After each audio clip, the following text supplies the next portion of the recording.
देखिए स्टूडेंट्स, तो ये है हमारा नेक्स्ट सब टॉपिक का नाम है मिनिमाइजेशन ऑफ फाइनाइट ऑटोमेटा, जिसको शॉर्ट में कोई MFA भी बोलता है। ठीक है, ये MFA कोई ऐसा एक रजिस्टर्ड नाम नहीं है, ये MFA तो हम स्टूडेंट्स बोलते हैं उसको। ठीक है, मेनली जो टॉपिक का नाम है हमारा मिनिमाइजेशन ऑफ फाइनाइट ऑटोमेटा। देखिए ये नाम, ये मिनिमाइजेशन यानी क्या कि भाई हमें क्या करना है, कम से कम स्टेट्स यूज़ करके हमें एक DFA बनाना है। DFA यानी कि क्या, डिटर्मिनिस्टिक फाइनाइट ऑटोमेटा। ठीक है, सबसे पहले तो आपको ये समझना है कि यहाँ पे हम जो बार बार वर्ड यूज़ करेंगे भाई ये मिनिमाइजेशन ऑफ FA, तो भाई ये मिनिमाइजेशन ऑफ FA को भी मोर स्पेसिफिकली हम क्या बोल सकते हैं, minimisation of deterministic finite automata. यानी कि डिटर्मिनिस्टिक फाइनाइट ऑटोमेटा को मुझे क्या करना है, मिनिमाइज करना है।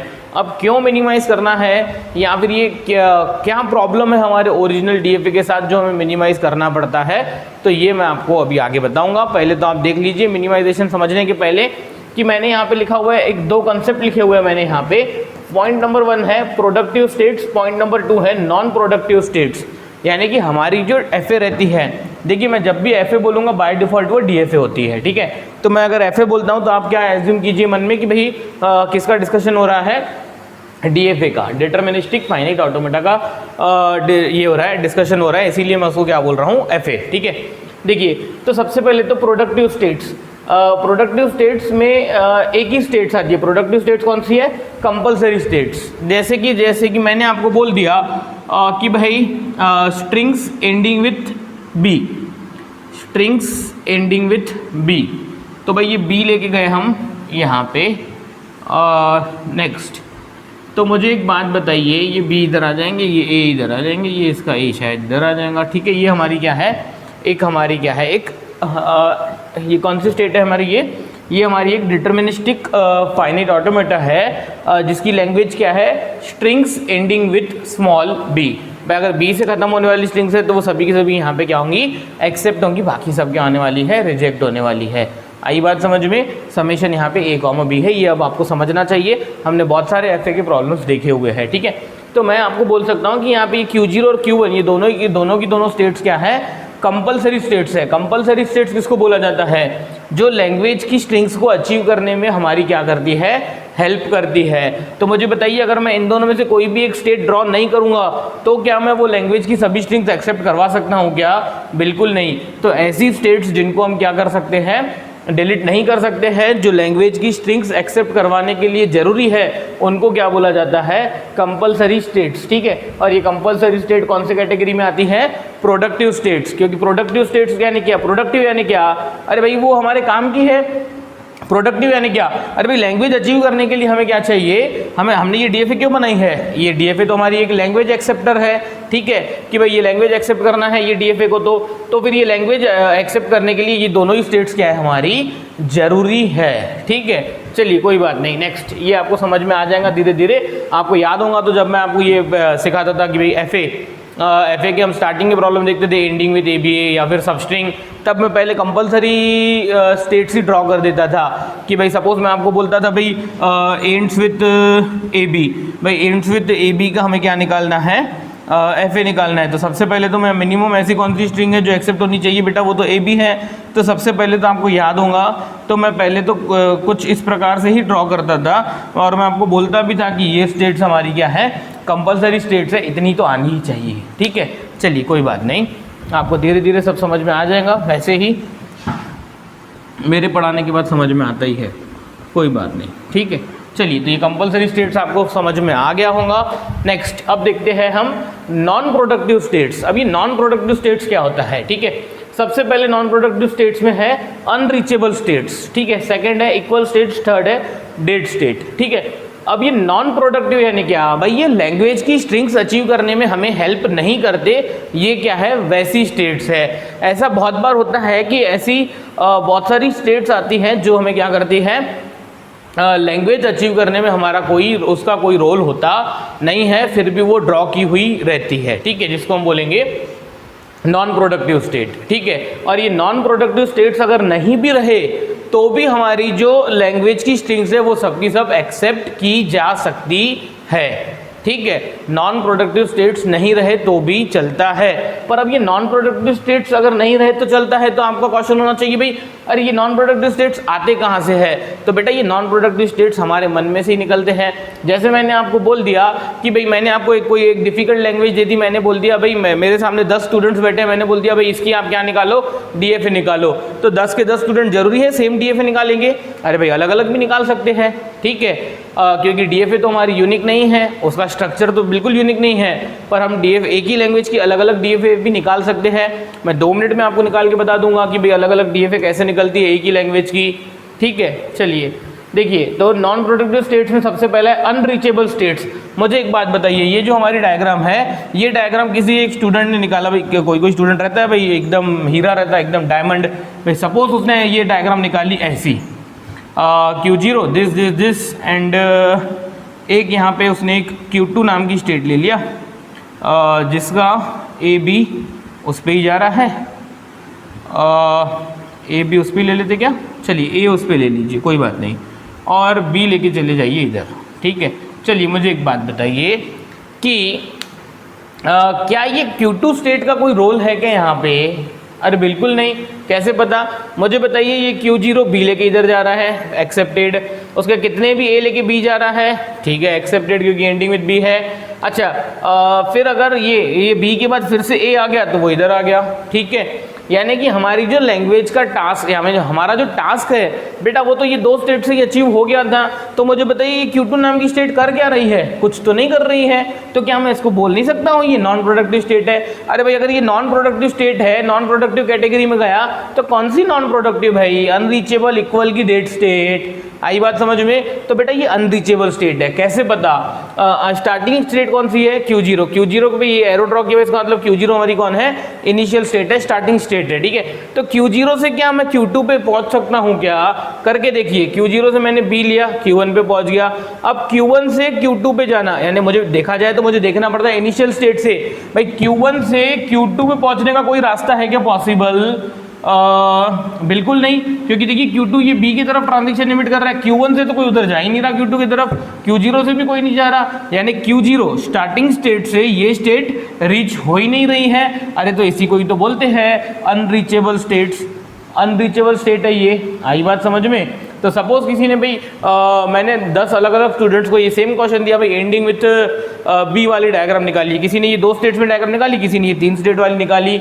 तो मैं इसीलिए तो मैंने आपको बोला कि डीएफए जो है हमारा, ये डीएफए हमारा क्या है? डीएफए यूनिक नहीं रहता है। डीएफए अलग अलग भी आप क्या कर सकते हो? ड्रॉ कर सकते हो। एंडिंग विद बी की ये भी डायग्राम वैलिड है, अगर ये स्टेट नहीं रहती थी तो भी क्या है? वैलिड है। ये दोनों के दोनों ही केसेस क्या है हमारे? वैलिड है। आई बात समझ में? तो ऐसे हम कितनी भी डायग्राम्स निकाल सकते हैं। हम तो बेटा एक और स्टेट निकाल लेंगे यहाँ पे Q3, जिसका एक ट्रांजिशन हम इधर भेज देंगे, ये भी अनरीचेबल है, ठीक है।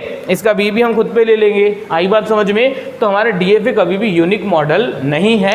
पर हम जो अब देखने वाले हैं MFA, minimisation of finite automata, MFA हमारा क्या है? यूनिक रहता है। अगर मैंने 10 स्टूडेंट्स को बोल दिया कि भाई आप ये लैंग्वेज की क्या निकालिए? एमएफए निकालिए, तो वो क्या रहेंगी? सभी की सेम ही रहेंगी। आई बात समझ में? सेम कैसे रहेंगी वो भी मैं आपको बताऊंगा। फिलहाल हम देखते हैं कि हमने ये जो देखा है नॉन प्रोडक्टिव स्टेट्स में मैंने क्या क्या एग्जांपल लिखा हुआ है अनरीचेबल स्टेट्स का, ठीक है। ये अनरीचेबल स्टेट्स को क्या कर लीजिए आप लोग भी वीडियो को पॉज करके लिख लीजिए, क्योंकि मैं ये मिटा के फिर ये क्वेश्चन नंबर 1 सॉल्व करने वाला हूँ मैं अभी। इक्वल स्टेट्स क्या होती है? देखिए 2 स्टेट्स ऐसी होती है जो लैंग्वेज अचीव करने में कोई ज़्यादा रोल प्ले नहीं करती है। 2 में से हम किसी एक को भी रखेंगे तो भी हमारी लैंग्वेज की सभी स्ट्रिंग्स क्या होने वाली है? एक्सेप्ट होने वाली है। तो मुझे बताइए अगर 2 स्टेट्स इक्वल स्टेट्स है और अगर मेरा एक ही स्टेट से काम हो जा रहा है तो फिर मुझे वहाँ पे 2 स्टेट्स रख के कोई मतलब है क्या? बिल्कुल नहीं। तो हम क्या कर देंगे कि जो इक्वल स्टेट्स है, इक्वल स्टेट्स को कभी भी क्या नहीं किया जाता है? रिमूव नहीं किया जाता है। जैसे कि अनरीचेबल स्टेट को हम क्या कर देंगे? रिमूव कर सकते हैं। भाई मैंने इसको क्या कर दिया? ऐसा रिमूव कर दिया। भाई वैसे भी तो वो नॉन प्रोडक्टिव स्टेट है, तो मैंने इसको डिलीट कर दिया, हटा दिया, तो वो क्या हो जाएगा? रिमूव हो गया। तो ये जो इक्वल स्टेट्स है हम इसको रिमूव नहीं कर सकते हैं। अब ये इक्वल स्टेट्स होता क्या है? जब मैं आपको प्रॉब्लम सिखाऊंगा तब मैं आपको बताऊंगा कि what the equal state means, कि भाई लैंग्वेज अचीव करने में, लैंग्वेज की स्ट्रिंग्स एक्सेप्ट करवाने में तो उसका कोई रोल रहता नहीं है, और रोल रहता भी है तो सभी का रोल नहीं रहता है। जैसे कि मैंने एक सिंपली आपको एक बात बोल दी कि भाई ए बी सी डी ये 4 स्टेट्स है, ठीक है। अगर ये ABCD हजम नहीं हो रहा तो कोई बात नहीं है, देखिए इधर Q3 Q4 Q5 मैंने बोल दिया भाई ये तीनों हमारी क्या है, इक्वल स्टेट्स है, ठीक है। ये तीनों भी सेम काम करती है और ये तीनों भी क्या है, पूरी पूरी सेम है, इक्वल स्टेट्स है। तो बेटा ये 3 जो स्टेट्स है, ये तीनों अगर इक्वल स्टेट्स है हमारी, तो आपको क्या करना है, इन 3 में से कोई भी 2 को डिलीट कर देना है, पर एक तो रखना ही पड़ेगा, क्योंकि वो जो स्टेट है इक्वल स्टेट का लैंग्वेज अचीव करने में रोल रहता है। पर अगर एक से ज़्यादा है तो कोई काम की बात नहीं है। तो सपोज मैंने किसी प्रॉब्लम में ऐसा हुआ कि Q3 Q4 Q5 हमारी इक्वल स्टेट्स है, तो आप कोई भी 2 क्या कर दीजिए, रिमूव कर दीजिए, तीनों रिमूव आप नहीं कर सकते हो। लाइकवाइज सिमिलरली अगर 2 इक्वल स्टेट्स है तो उसमें से एक रखिए, अगर 10 इक्वल स्टेट्स है तो कोई भी 9 डिलीट कर दीजिए, एक रखिए। आई बात समझ में? तो ये इक्वल स्टेट्स का कंसेप्ट, इक्वल स्टेट क्या होता है, ये मोर स्पेसिफिक तरीके से मैं आपको बताऊंगा जब हम प्रॉब्लम देखेंगे, ठीक है। चलिए कोई बात नहीं। Next dead state. भाई ये डेट स्टेट तो आपको भी पता है कि सपोज मैंने आपको बोल दिया कि strings starting with A, Q1 string starting with A accept होनी चाहिए। मुझे बताइए भाई ये ए से एक्सेप्ट होनी चाहिए, तो एक बार ए आ गया तो पीछे कुछ भी आ जाए चलता है, स्टार्टिंग विथ ए। अरे भाई अगर स्टार्टिंग विथ ए तो ये बी कहाँ जाएगा, बी कहाँ जाएगा, बी तो बेटा डेट स्टेट पे जाएगा। अरे आ रही बात समझ में, बी कहाँ जाएगा, डेट स्टेट पे। अगर यार देखिए ये काहे की DFA निकाला मैंने, देखिए अब आपको जल्दी जल्दी DFA निकालते आनी चाहिए। और अगर अभी इतने लेक्चर्स होने के बाद अगर किसी को DFA निकालते नहीं आ रही तो छोड़िए, मैं बोलता नहीं हूँ फिलहाल अभी कुछ, पर आपको आनी चाहिए, ठीक है। इतने प्रॉब्लम्स होने के बाद आपको DFA निकालते तो आनी ही चाहिए, ठीक है। चलिए देखिए इधर, तो ये स्टार्टिंग विथ ए की मैंने क्या निकाला, DFA निकाला हुआ है। तो मुझे बताइए ये Q2 हमारी क्या है, डेट स्टेट है। मुझे बताइए जितनी भी स्ट्रिंग्स एक्सेप्ट होने वाली है, ठीक है, वो सब की सब तो एक्सेप्ट हो जाएंगी अगर हमारी ये डेट स्टेट अगर नहीं भी रहती थी यहाँ पे। तो आई बात समझ में, अगर डेट स्टेट यहाँ पे नहीं भी रही तो जितनी स्ट्रिंग्स लैंग्वेज में है वो सब की सब तो एक्सेप्ट हो जाएंगी। पर डेट स्टेट यहाँ पे काय का रोल प्ले कर रही है भाई, डेट स्टेट तो बेटा यहाँ पे रोल प्ले कर रही है DFA की डेफिनेशन का। डेट स्टेट क्यों निकाली जाती है, डेट स्टेट हम क्यों निकालते हैं, क्योंकि DFA हमारा एक डिटर्मिनिस्टिक फाइनाइट ऑटोमेटा होता है। अरे यार ये डिटर्मिनिस्टिक का मतलब क्या होता है, डिटर्मिनिस्टिक का टेक्निकल मीनिंग होता है कि अगर हमारी लैंग्वेज में जितनी भी स्ट्रिंग्स है वो तो सबकी सब एक्सेप्ट होनी ही चाहिए, पर अगर वो डायग्राम DFA है, डिटर्मिनिस्टिक फाइनाइट ऑटोमेटा है, तो क्या होना चाहिए, जो स्ट्रिंग्स लैंग्वेज में नहीं आती है वो भी रिजेक्ट होनी चाहिए। किससे, हमारी DFA से। ये हमारे DFA की डेफिनेशन है। What the definition of DFA is कि जो भी स्ट्रिंग्स लैंग्वेज में है वो सबकी सब क्या होनी चाहिए, एक्सेप्ट होनी चाहिए, और जो स्ट्रिंग्स हमारी लैंग्वेज में नहीं है वो रिजेक्ट भी होनी चाहिए, उसका भी प्रोविजन प्रोवाइड करती है हमारी DFA। अरे इसीलिए तो उसको डिटर्मिनिस्टिक फाइनाइट ऑटोमेटा बोला जाता है। यानी कि सिंपली मुझे बताइए ये प्रॉब्लम में समेशन क्या है। देखिए मेरी एक एक बात ध्यान से सुनिए तो ये टॉपिक समझेगा MFA, ठीक है। ये एक ऐसा टॉपिक है जो किसी भी बुक में क्लियरली लिखा हुआ नहीं है और कोई भी टीचर आपको ये टॉपिक एकदम इजी वे से पढ़ा नहीं सकता, सिंपली क्योंकि MFA को ड्रॉ करना यानी कि गिवन FA में से MFA बनाना, इसकी 3 की 4 अलग अलग मेथड्स है, ठीक है। उसमें से जो सबसे इजी वाला मेथड है वो मैं आपको सिखाने वाला हूँ, और ये मेथड बहुत ही सिंपल तरीके से मैं आपको सिखाऊंगा इजी वे में, और ये बहुत ही शॉर्ट मेथड है, आपको जल्दी इजीली समझ में आ जाएगा विथ रीजन, सो दैट आप इसको जल्दी से इंप्लीमेंट भी कर सकते हो, ठीक है। अदरवाइज MFA के तो ऐसे ऐसे मेथड्स है कि ये जो मैंने यहाँ पे क्वेश्चन लिखा हुआ है ये क्वेश्चन सॉल्व करने के लिए 1 घंटा लग जाता है स्टूडेंट्स को, इतने हैवी उसके मेथड्स है, ठीक है। पर हम एकदम इजी वाला मेथड सीखने वाले हैं, वो भी मेरी लैंग्वेज में, ठीक है। चलिए देखिए इधर, तो ये जो डायग्राम थी उसका समीशन क्या था, A, B। अरे भाई ये A, B का समीशन है, तो ये जो हमारी DFA है, DFA को हम इनपुट क्या दे सकते हैं, DFA को तो बेटा हम क्या दे सकते हैं, समेशन स्टार। अब ये समेशन स्टार क्या होता है ये आपको सेकेंड यूनिट में समझेगा जब हम सीखेंगे रेगुलर एक्सप्रेशन। छोड़िए ये समेशन स्टार को, अगर ये डायग्राम का समेशन A, B है तो ये डायग्राम को हम इनपुट क्या दे सकते हैं भाई, A और B से बनी हुई ए और बी से बनी हुई कोई भी स्ट्रिंग हम ये डायग्राम को इनपुट दे सकते हैं। और ये डायग्राम का काम क्या है, जितनी भी स्ट्रिंग स्टार्टिंग विथ ए है उन सबको एक्सेप्ट करना, जितनी भी स्ट्रिंग्स स्टार्टिंग विथ ए नहीं है उनको रिजेक्ट भी करना चाहिए। यही हमारे डीएफए का काम है। सपोज कल चल के किसी ने पूछा बी ए बी, अरे भाई क्या ये एक्सेप्ट होंगी, क्या क्या this string is starting with A, नहीं, पर क्या ये यहाँ पे प्रोसेस कर सकते हैं हम, देखिए B A B, yes process कर सकते हैं। Answer is non final state, यानी इट मीन्स कि दिस स्ट्रिंग इज रिजेक्टेड। तो बेटा ये होता है हमारा डीएफए। आई बात समझ में? चलिए आइए देखते हैं। तो ये क्या होता है, डेट स्टेट। डेट स्टेट का क्या होता है, डेट स्टेट का जो भी स्ट्रिंग्स हमारी एक्सेप्ट होने वाली है उनके लिए तो उसका कोई रोल नहीं रहता है डेट स्टेट का। डेट स्टेट का रोल क्या होता है कि जो स्ट्रिंग्स हमारी लैंग्वेज में नहीं है उनको रिजेक्ट करवाने के लिए ही हम क्या करते हैं, डेट स्टेट ड्रॉ करते हैं, क्योंकि डेट स्टेट का ही एक नाम रिजेक्टेड स्टेट भी है या फिर ट्रैप स्टेट। ठीक है, चलिए देखिए, हाँ MFA, the DFA which is free from unreachable states and equal states is called MFA। तो देखिए इधर सबसे पहले तो ये आपको समझना है, ये डायग्राम, ये डेफिनेशन को कैसे रीड करना है। ठीक है, ये डेफिनेशन कुछ और नहीं, ये डेफिनेशन मैंने ही लिखी हुई है, ये डेफिनेशन आपको किसी भी बुक में मिलने वाली नहीं है। ठीक है, देख लीजिएगा आप। द DFA, सबसे पहले तो ये जो हमारा MFA है बेटा वो एक DFA होती है। सबसे पहले तो आप ये समझिए कि ये जो हमारा MFA है वो हमारा क्या होता है, DFA होता है। ठीक है, MFA हमारा जो है वो कुछ और नहीं होता है, वो क्या होता है, DFA होता है। ठीक है, which is free from unreachable states and equal states, ठीक है, इज कॉल्ड MFA।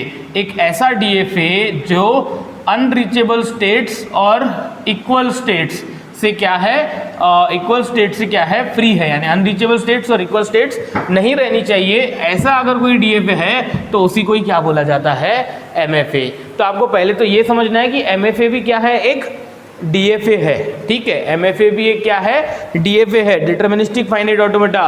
पर अब ये MFA का मीनिंग क्या हुआ, MFA का मतलब सिर्फ इतना ही हुआ कि कम से कम स्टेट्स यूज करके बनाई गई DFA को ही मिनिमाइज्ड FA बोलते हैं। ठीक है, और रही बात कि मैंने यहाँ पे आपको नॉन प्रोडक्टिव स्टेट्स में तीन चीजें बताई, एक अनरीचेबल स्टेट्स, एक इक्वल स्टेट्स और एक डेड स्टेट। तो और यहाँ पे ये जो MFA की डेफिनेशन है वो ऐसी है कि the DFA which is free from unreachable states and equal states is called MFA। तो भाई मैं बोलता हूँ आपको कि भाई नॉन प्रोडक्टिव स्टेट्स तो तीन है, अनरीचेबल, इक्वल और डेड, पर मैंने अगर अनरीचेबल और इक्वल रिमूव कर दिए तो वो MFA बन गई। भाई डेड स्टेट रिमूव क्यों नहीं की, ये आपके मन में क्वेश्चन होना चाहिए कि why we should not remove dead state. भाई डेड स्टेट हम रिमूव क्यों नहीं करते हैं, तो देखिए इसका रीजन बहुत ही बढ़िया सिंपल सा रीजन है कि MFA भी हमारा एक क्या है, DFA है। MFA भी हमारा एक DFA है और MFA भी वही रूल्स फॉलो करता है। MFA खुद एक क्या है, DFA है।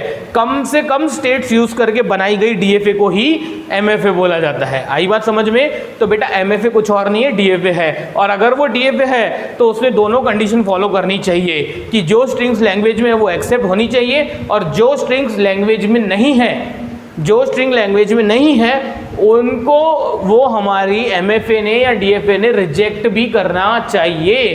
तो भाई इसी पर्पस के लिए ये डेट स्टेट हम क्या करेंगे, रिमूव नहीं कर सकते हैं, क्योंकि डेट स्टेट हमारी क्या है, जो स्ट्रिंग्स रिजेक्टेड वाली है उनको रिजेक्ट करने के लिए काम में आती है।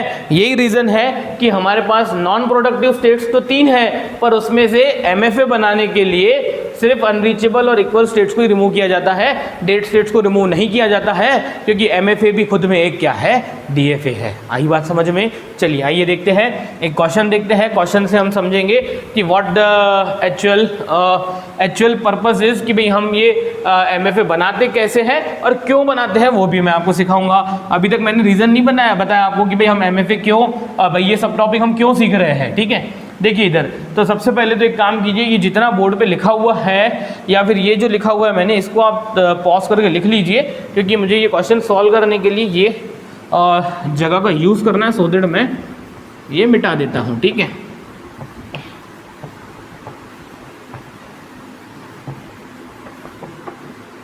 चलिए देखिए, तो मैंने क्वेश्चन लिख के रखा हुआ है यहाँ पे ऑलरेडी।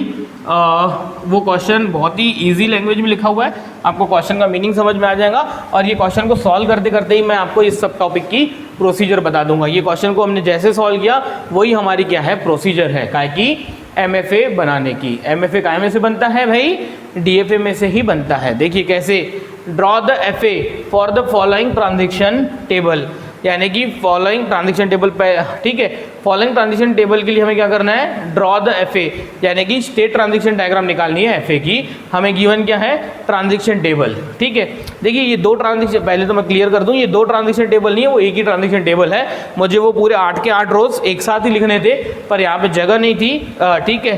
तो मैंने क्या कर दिया, वो टेबल को ऐसा दो अलग अलग टुकड़ों में लिखा है। वो टेबल ये सिंगल टेबल है, मेरे पास जगह कम थी इसलिए मैंने लिखा है। देखिए ये Q0, Q1, Q2, Q3, Q4, Q5, Q6, Q7, यानी कि वो क्या है, एक ही टेबल है, मैंने दो पार्ट्स में लिखा हुआ है और ये टेबल क्वेश्चन में गिवन है आपको। देखिए लिखा है ना उसने, draw the FA for the following transaction table and construct minimum state automation equivalent to that, यानी कि ये कोई तो भी एक एफए का क्या है, ट्रांजेक्शन टेबल है। इसमें से आप क्या निकालिए, पहले तो बेटा एफए ही निकालिए, ड्रॉ द एफए, पहले तो हमें एफए ही ड्रॉ कर रहे हैं। अब मुझे बताइए टेबल पे से एफए ड्रॉ करते आपको नहीं आ जाएंगी क्या? अरे वाह वाह, इजीली आ जाएंगी। ये टेबल की जितनी भी स्टेट्स है वो रैंडमली कहीं के कहीं लिख दो, उसमें से Q0 को इनिशियल स्टेट कर दो, Q3 को फाइनल स्टेट कर दो, फिर ये Q0 का A कहाँ जा रहा है, B कहाँ जा रहा है, वो सब क्या कीजिए, ड्रॉ कीजिए। तो इतना पार्ट मैंने सॉल्यूशन में पहले से ही लिखा हुआ है। देखिए क्या लिखा हुआ है सॉल्यूशन में, first draw transaction diagram for the given table. ये गिवन टेबल में से आप क्या निकाल लिए, ट्रांजेक्शन डायग्राम निकाल लीजिए। आपका अगर शेप अलग भी आता है तो कोई प्रॉब्लम नहीं है। देखिए स्ट्रक्चर इज नॉट डिपेंडेंट, यानी कि डीएफए हमारा स्ट्रक्चर फॉलो नहीं करता है। आई बात समझ में? देखिए डीएफए हो कि एमएफए हो, स्ट्रक्चर फॉलो नहीं करते वो दोनों भी, ठीक है। हाँ मैंने इतना बोला कि भाई डीएफए यूनिक नहीं रहती है, डीएफए अलग अलग आ सकती है लोगों की, पर एमएफए हमारा क्या है, एक यूनिक है। भाई मैंने 10 लोगों को बोला भाई आप एमएफए निकालो, तो बेटा वो एमएफए हमारी क्या होंगी, यूनिक रहती है, सभी की वो डायग्राम जो एमएफए की वो सेम रहेंगी। हाँ इतना फर्क आ सकता है कि उसका स्ट्रक्चर अलग हो। भाई ये तो यार ये तो ऐसी बात हो गई कि ये 4 स्टेट्स मुझे लिखनी थी, Q0, Q1, Q2, Q3, मैंने ऐसा एक स्क्वायर के फॉर्म में लिखा, किसी ने ऐसा वर्टिकल फॉर्म में लिख दिया। तो स्ट्रक्चर से कोई डिपेंडेंसी नहीं है, पर इतना जरूर है कि मैंने एमएफए निकाली है, सामने वाले ने भी एमएफए निकाली है, तो बेटा मेरी अगर समझो 4 स्टेट्स आई है तो सामने वाले की भी 4 ही आई होंगी। अगर उसकी 5 आई है, मेरी 4 आई है और दोनों की डायग्राम करेक्ट है, तो ऐसा नहीं हो सकता, ठीक है, क्योंकि एमएफए तो क्या रहेंगी, यूनिक रहेंगी। फिर ऐसा हो सकता है कि मेरी 4 स्टेट्स जो है उसमें मेरी 4 स्टेट्स के नाम Q0, Q1, Q2, Q3 है और सामने वाले ने जो डायग्राम निकाली है 4 स्टेट वाली, उसका नाम ABCD है। अरे उतना चल जाता है, ट्रांजेक्शन सेम होने चाहिए, पूरी डायग्राम का मीनिंग सेम होना चाहिए, स्ट्रक्चर इज नॉट डिपेंडेंट, ठीक है। चलिए देखते हैं। तो मैंने क्या किया, ये टेबल पे से, ये पहले तो एक ही सिंगल टेबल था क्वेश्चन में दिया हुआ, इस पे से मैंने क्या कर दी, डायग्राम निकाल दी। कैसे निकाली, पहले मैंने ये 8 स्टेट्स लिखी ऐसे ही रैंडमली, और फिर Q0 को एरो किया, Q3 को डबल सर्कल किया, क्योंकि यहाँ से हमें पता चल रहा है ये इनिशियल है, ये फाइनल स्टेट है, और फिर ये जो भी ट्रांजेक्शन थे वो मैंने ड्रॉ कर दिए। ये सॉल्यूशन शुरू हो गया। ये सॉल्यूशन का एक डायग्राम मैंने पहले से ही निकाल के रखी थी, ऐसा सोच के कि भाई आपको ये टेबल पे से डायग्राम बनाते आ जाएंगी। अरे आ जाएंगी ना, यस।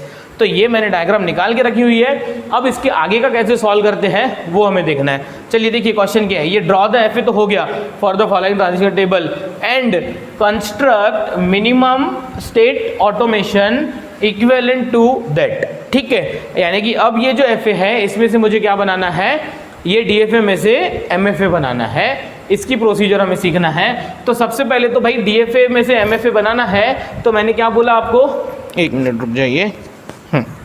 हाँ, डीएफए में से मुझे एमएफए बनाना है, तो क्या होना चाहिए, which is free from unreachable states and equal states. देखिए इधर, तो सबसे पहली स्टेप क्या है, पहली स्टेप मैं लिख देता हूँ, रिमूव अनरीचेबल स्टेट्स। पहली स्टेप रिमूव अनरीचेबल स्टेट्स। भाई ये अनरीचेबल स्टेट क्या होता है, आप इनिशियल स्टेट से देखिए कि क्या आप वो स्टेट पे पहुंच सकते हो। अगर हम इनिशियल स्टेट से वो डिजायर्ड स्टेट तक पहुंच सकते हैं तो फिर वो क्या है, हमारी रीचेबल स्टेट है। अगर हम इनिशियल स्टेट से वो स्टेट तक पहुंच ही नहीं सकते हैं तो वो अनरीचेबल है। देखिए कैसे मैं चेक करता हूँ, मुझे बताइए मैं Q0 पे खड़ा हूँ, इनिशियल स्टेट है, तो बेटा मैंने Q0 को तो रीच कर ही लिया। अब क्या Q0 से मैं Q1 पे जा सकता हूँ? यस, ए ट्रांजेक्शन लेके जा सकता हूँ। Q0 से Q2 पे जा सकता हूँ, देखिए ए बी, यस जा सकता हूँ। मैं Q0 से Q3 तक जा सकता हूँ, ए बी ए, यस मैं Q0 से Q3 पे भी जा सकता हूँ। इट मीन्स Q0 से Q0, Q1, Q2, Q3 reachable है।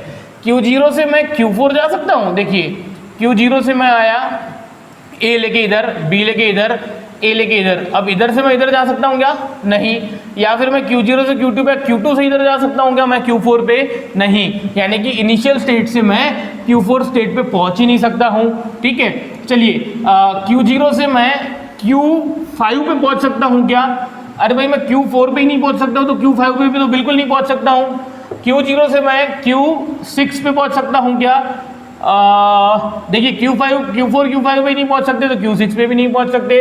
Q0 से मैं Q7 पे पहुंच सकता हूं क्या? बाय एनी वे, इधर से इधर भी नहीं जा रहा है, इधर से इधर भी नहीं जा रहा है, इधर से इधर जा रहा है, नहीं। इट मीन्स कि मैं क्या कर सकता हूं, यानी कि मैं ऐसा बोल सकता हूं कि Q4, Q5, Q6, Q7 all these are unreachable states as we cannot reach them from initial state Q0। ठीक है, तो यहाँ पे लिखना पड़ेगा भाई, क्या लिखना पड़ेगा? Here Q4, Q5, Q6 and Q7 are unreachable states as we cannot। अब देखिए ये मैंने as we can not, we लिखा मैंने, वी, भाई आप और मैं मिलके सॉल्व कर रहे हैं प्रॉब्लम, मैं ऐसा एज्यूम करके सॉल्व कर रहा हूँ। ठीक है, आप ये वी नाम का शब्द जो है आप पेपर में नहीं लिख सकते हो। ठीक है, states as we can not reach this states from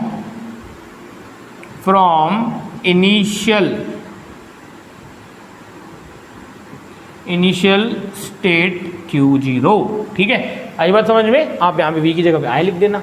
ठीक है, क्योंकि मिल बांट के पेपर सॉल्व करोगे तो मार्क्स किसी को ही नहीं मिलने वाले। ठीक है, चलिए देखते हैं। तो ये पहली स्टेप, तो पहली स्टेप से क्या हो गया, अनरीचेबल स्टेट्स हमें पता चल गई, उनको रिमूव कर दीजिए। मैं एक काम करता हूँ, उनको रिमूव करके मैं डायग्राम को क्या कर देता हूँ, मैं उनको रिमूव करके डायग्राम को रीराइट कर देता हूँ। ठीक है, Q3। ठीक है, नेक्स्ट यहाँ पे क्या था, Q1, नेक्स्ट यहाँ पे क्या था, Q2।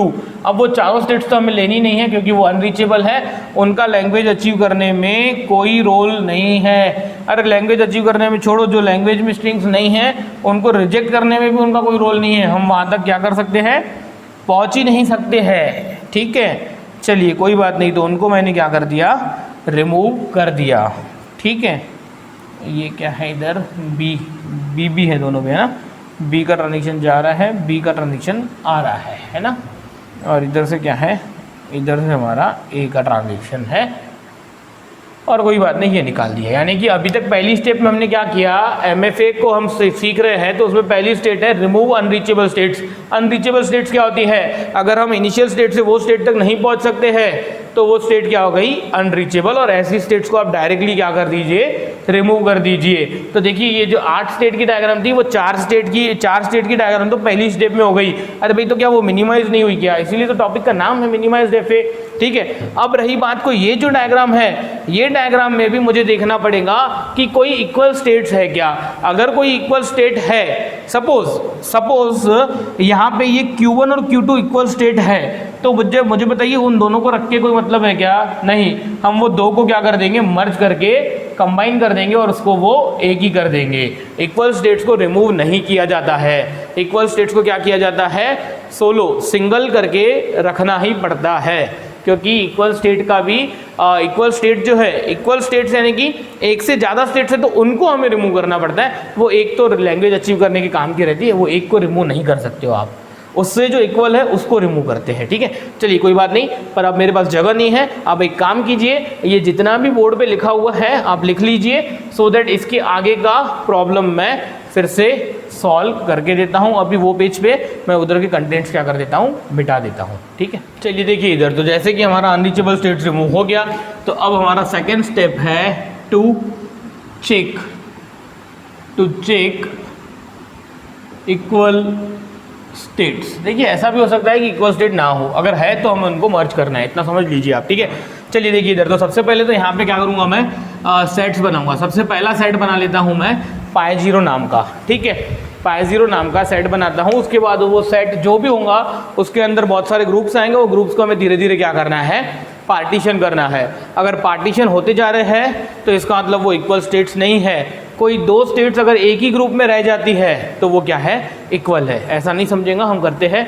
सबसे पहले तो आप क्या कीजिए, ये जो π0 नाम का सेट है इसमें दो ग्रुप्स बनाइए आप। एक ग्रुप बनाइए नॉन फाइनल स्टेट्स का और एक ग्रुप बनाइए फाइनल स्टेट्स का। सबसे पहले तो आप ये समझ लीजिए कि ये 8 में से क्या हो गई हैं, 4 स्टेट्स ऑलरेडी हो गई है। अब जो वर्कआउट होगा वो ये 4 स्टेट्स पे होगा। मुझे बताइए 4 स्टेट्स में से नॉन फाइनल स्टेट्स कौन कौन सी है। नॉन फाइनल स्टेट्स है यहाँ पे Q0, Q1, Q2। मुझे बताइए फाइनल स्टेट कौन है, Q3। आई बात समझ में। और मुझे यहाँ पे क्या करना है, पार्टीशन मेथड यूज़ करनी है, ठीक है। तो भाई अगर मुझे पार्टीशन मेथड यूज़ करनी है तो मुझे एक बात बताइए, ये ग्रुप है जिसमें 3 स्टेट्स है और ये ग्रुप है Q3 नाम का जिसमें एक ही स्टेट है। मुझे एक बात बताइए, कोई एक ऐसा सेट है जिसमें एक ही एलिमेंट है, तो क्या उसके और ग्रुप्स हो सकते हैं क्या, वो और सब डिवाइड हो सकता है क्या। ये Q3 नाम की स्टेट को मैं ऐसा तो नहीं बोल सकता हूँ भाई आधा Q3 ये ग्रुप में रखो, आधा Q3 वो स्टेट में रखो। नहीं, जहाँ पे एक से ज़्यादा एलिमेंट होंगे उनका ही पार्टीशन हो सकता है। यानी ये अगर Q0 नाम के सेट में अगर 2 सेट्स है तो ये सेट में तो सिंगल एलिमेंट है, यानी इसका रोल खत्म हो गया, इसको कुछ करना ही नहीं है, ठीक है। अब ये सेट में 3 स्टेट्स है, तो हो सकता है कि ये तीनों स्टेट्स इक्वल हो या इन तीनों में से कोई 2 इक्वल हो। तो अब मुझे जो वर्कआउट करना पड़ेगा वो इस पे वर्कआउट करना पड़ेगा। चलिए देखिए, ये π0 में से अब मुझे क्या करना है, π1 नाम का सेट बनाना है। कैसे बनाना है देखिए मैं करके बताता हूँ। आप देखिए कि ये जो Q0, Q1, Q2 नाम की ये है, ये Q0, Q1, Q2 नाम का जो ग्रुप है उसके ट्रांजैक्शंस देखिए कहाँ जाते हैं। सबसे पहले वहाँ पे Q0, चलिए देखिए इधर Q0 A लेके कहाँ जा रहा है, Q1 पे। देखिए Q0 A लेके कहाँ जा रहा है, Q1 पे, यानी उसका ट्रांजैक्शन इसी सेट में आ रहा है, ठीक है। नेक्स्ट Q0 B लेके कहाँ जा रहा है, Q0 पे, यानी Q0 B लेके उसी पे आ रहा है। यानी कि मैं बोलता हूँ भाई Q0 A लेके कहाँ जा रहा था भाई, Q1 के पास, B लेके Q0 के पास, यानी कि Q0 के दोनों ही ट्रांजैक्शंस A भी और B भी दोनों भी क्या इसी ग्रुप में नहीं आ रहे क्या, यस इसी ग्रुप में आ रहे हैं। तो जो सेम ग्रुप में आ रहा है उनका एक ग्रुप बनाइए, जो अलग ग्रुप में ट्रांजैक्शंस जा रहे हैं उनका एक अलग ग्रुप बनाइए। तो मैंने देखा कि Q0 के जो दोनों ट्रांजैक्शंस है, A का भी B का भी, वो इसी ग्रुप में बिलोंग करता है। चलिए कोई बात नहीं, नेक्स्ट देखते हैं Q1। बताइए ये डायग्राम पे से Q1 का A कहाँ जा रहा है, Q0 के पास, Q1 का A Q0 के पास जा रहा है, यानी इसी सेट में आ रहा है ट्रांजैक्शन। Q1 का B कहाँ जा रहा है, Q2 के पास। देखिए उसका भी ट्रांजैक्शन कहाँ आ रहा है, इसी सेट में आ रहा है, यानी Q0 के भी दोनों ट्रांजैक्शन इसी सेट में आ रहे हैं, Q1 के भी दोनों ट्रांजैक्शन इसी सेट को बिलोंग करते हैं। नेक्स्ट चलिए देखिए Q2 A लेके कहाँ जा रहा है भाई, Q2 A लेके Q3 के पास जा रहा है, यानी कि ये ग्रुप में जा रहा है ट्रांजैक्शन। ऐसा नहीं चलता, यानी कि Q0 और Q1 सेम बिहेवियर शो कर रहे हैं, उसके दोनों ट्रांजैक्शन इसी सेट में आ रहे हैं, पर Q2 एक ऐसा यहाँ पे हो गया जिसका ट्रांजैक्शन क्या जा रहा है, दूसरे ग्रुप में जा रहा है। तो हम क्या कर देंगे, ये ग्रुप को हम पार्टीशन कर देंगे। हम इसको कर देंगे Q0, Q1 एक ग्रुप में कर देंगे और ये Q2 को हम क्या कर देंगे, अलग कर देंगे, क्योंकि Q2 ने तो क्या किया, अलग बिहेवियर शो किया। अरे आई बात समझ में, क्योंकि Q2 का क्या हो रहा था, Q2 का ट्रांजैक्शन तो कहाँ जा रहा था, फाइनल स्टेट में जा रहा था, और Q1 और Q2 के ट्रांजैक्शन वो नॉन फाइनल स्टेट्स के ही ग्रुप में थे। तो आप π0 में से π1 ऐसे कंस्ट्रक्ट कर सकते हो, हर बार ये ऐसा ही कंस्ट्रक्ट होगा, ठीक है। पहला π0 पहला सेट, पहला पार्टीशन, ठीक है। ये π0 कैसे कंस्ट्रक्ट होगा, नॉन फाइनल स्टेट्स और फाइनल स्टेट्स का एक एक ग्रुप बना लीजिए। उसके बाद जो भी वहाँ पे ग्रुप्स है उसके ट्रांजैक्शंस देखिए, अगर सेम ग्रुप में आते हैं तो ठीक है उसको एक ग्रुप में रखिए, अगर अलग ग्रुप में जाते हैं तो उसको अलग कर दीजिए, जैसे मैंने यहाँ पे इसको पार्टीशन कर दिया, तो हर बार पाई 0 पाई 1 ऐसे ही निकाला जाता है। अब ये पाई 1 में से पाई 2 कैसे निकालना, पाई 1 में से पाई 2 कैसे निकालना वो देखिए। अब मैं बोलता हूँ कि देखिए ये ग्रुप में एक ही स्टेट है Q3, कुछ नहीं कर सकते, इसको और पार्टीशन नहीं कर सकते। ये ग्रुप में ये स्टेट में यही है, एक ही है हमारा Q2, इसको भी हम पार्टीशन नहीं कर सकते। पर मुझे बताइए कि ये जो सेट है ये इसको हमें क्या करना पड़ेगा, चेक करना पड़ेगा। भाई Q1 Q2 अभी भी क्या है, एक ही ग्रुप में है। देखिए ये एक ही ग्रुप में नहीं हुए क्या, तो ऐसा हो सकता है कि Q0 और Q1 इक्वल स्टेट हो, इसीलिए शायद वो एक ग्रुप में है। तो कैसे चेक करना कि भाई अगर ये इक्वल है कि नहीं है, तो इनको पहले तो मैं बोलता हूँ नाम दे दो। इसको मैं ग्रुप 1 नाम देता हूँ, इसको ग्रुप 2 नाम दे देता हूँ और इसको ग्रुप 3 नाम देता हूँ, पहले सेट को, दूसरे सेट को, तीसरे सेट को। और मैं यहाँ पे एक टेबल कंस्ट्रक्ट करता हूँ, ठीक है, टेबल कंस्ट्रक्ट करता हूँ मैं ए का बी का, किस किस का, Q0 Q1, क्योंकि मुझे चेक तो बेटा सिर्फ किसको करना है, इसको ही चेक करना है, ठीक है। अब बताइए Q0 ए लेके कहाँ जा रहा है, देखिए इधर Q0 ए लेके कहाँ जा रहा है, Q1 के पास।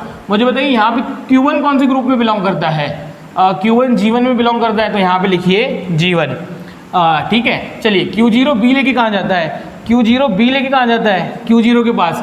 यहाँ पे Q0 कहाँ पे है भाई, Q0 तो G1 ग्रुप में लिखा हुआ है, तो यहाँ पे लिखिए G1। अरे भाई आई क्या बात समझ में, ये सबसे इजी टेक्निक है चेक करने की कि whether that two states are equal और नॉट, ठीक है। चलिए देखते हैं Q1 का ए कहाँ जा रहा है, Q1 का ए जा रहा है Q0 के पास। यहाँ पे Q0 कहाँ लिखा हुआ है, G1 ग्रुप में, तो यहाँ पे लिख दीजिए G1। Q1 का बी कहाँ जा रहा है, Q2 के पास। यहाँ पे Q2 कहाँ लिखा हुआ है, G2 ग्रुप में, तो यहाँ पे क्या कर दीजिए G2, ठीक है। अब मुझे एक बात बताइए, अब आप चेक कीजिए ये टेबल की एंट्रीज कि बताइए पहली रो क्या है, G1, दूसरी रो क्या है, G1 G2, तो ये दोनों ही रोज, यानी पहली रो G1, दूसरी रो G1 G2, तो ये दोनों ही रोज क्या है हमारी, अलग अलग है। If this two rows are different then this means कि Q0 और Q1 क्या है, इक्वल नहीं है। तो जो अगला सेट आएगा उसमें ये Q0 और ये Q1 भी क्या हो जाएंगे, अलग हो जाएंगे, क्योंकि यहाँ पे वो रोज क्या है, सेम नहीं आए, ठीक है। और ये Q2 और ये Q3 तो पहले से ही अलग थे। तो मुझे बताइए बेटा कि वो जो 4 स्टेट्स थे उनका तो चारों भी क्या हो गए, अलग अलग स्टेट्स में आ गए, यानी कि वो चारों भी अलग अलग यूनिक स्टेट्स है, कोई भी वहाँ पे इक्वल स्टेट नहीं है। अगर कोई इक्वल स्टेट रहती थी तो वो क्या हो जाती थी, वो ग्रुप में से अलग नहीं होती थी। कैसे ग्रुप में से अलग नहीं होती थी, अगर यहाँ पे ये G1 आया और यहाँ पे दूसरा भी क्या हो जाता था, G1 ही आता था, यानी 2 रोज पूरी ये टेबल की 2 रोज पूरी सेम आ जाती थी। इसका मतलब वो दोनों स्टेट्स इक्वल हो जाती थी और उसको हमें क्या कर देना पड़ता था, मर्ज कर देना पड़ता था। पर यहाँ पे ऐसा नहीं हुआ, वो चारों ही स्टेट्स एक अलग अलग ग्रुप में चले गए। इसका मतलब वो चारों की चारों स्टेट्स क्या है, कंपलसरी स्टेट है, कोई भी उसमें से इक्वल स्टेट नहीं है। तो ये एक ऐसा प्रॉब्लम सीखा हमने पहला जिसमें इक्वल स्टेट्स नहीं थी। पर सेकंड क्वेश्चन से मैं आपको ऐसे भी क्वेश्चंस लूंगा जिसमें इक्वल स्टेट्स रहेंगी और देखेंगे हम उनको कैसे मर्ज करके ये कैसे मर्ज किया जाता है उनको। फिलहाल तो आप ये समझिए कि ये जो पाई 2 का मीनिंग आ गया, देखिए इनका और पार्टीशन हो नहीं सकता क्योंकि एक एक सेट में एक ही स्टेट है। इसका मतलब ये चारों भी क्या है, कंपलसरी स्टेट है। तो अब क्या हो जाएगा, अब ये फिक्स हो गया कि चारों भी स्टेट्स कंपलसरी है, कोई भी इक्वल स्टेट नहीं है। यहाँ पे लिखिए दिस इज, या फिर लिख दीजिए direct there is no equal states here in this problem, ठीक है। नेक्स्ट अब लिख दीजिए नाउ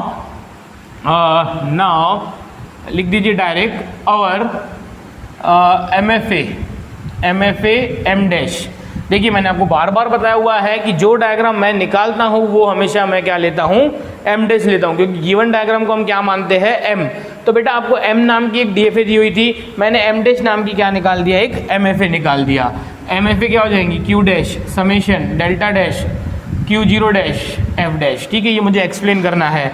मुझे बताइए अब हमारी जो MFA है उसमें स्टेट्स कितनी है, 4, Q0 Q1 Q2 Q3।